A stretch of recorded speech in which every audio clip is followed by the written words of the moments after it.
चलो एक बार फिर से अजनबी बन जाएं हम दोनों।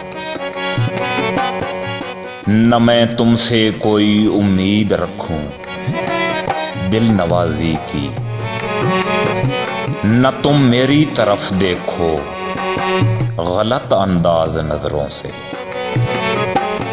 न मेरे दिल की धड़कन लड़खड़ाए मेरी बातों से, न जाहिर हो तुम्हारी कशमकश का राज नजरों से।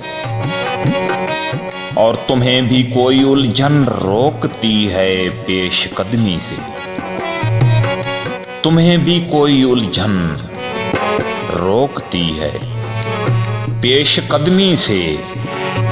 मुझे भी लोग कहते हैं कि ये जलवे पर आए हैं, मेरे हमराह भी रुसवाइयां हैं मेरे माजी की। तुम्हारे साथ भी गुजरी हुई रातों के साए हैं। तारुफ रोग बन जाए तो उसको भूलना बेहतर, ताल्लुक बोझ बन जाए तो उसको तोड़ना अच्छा। वो अफसाना जिसे अंजाम तक लाना न हो मुमकिन, उसे एक खूबसूरत मोड़ देके छोड़ना अच्छा।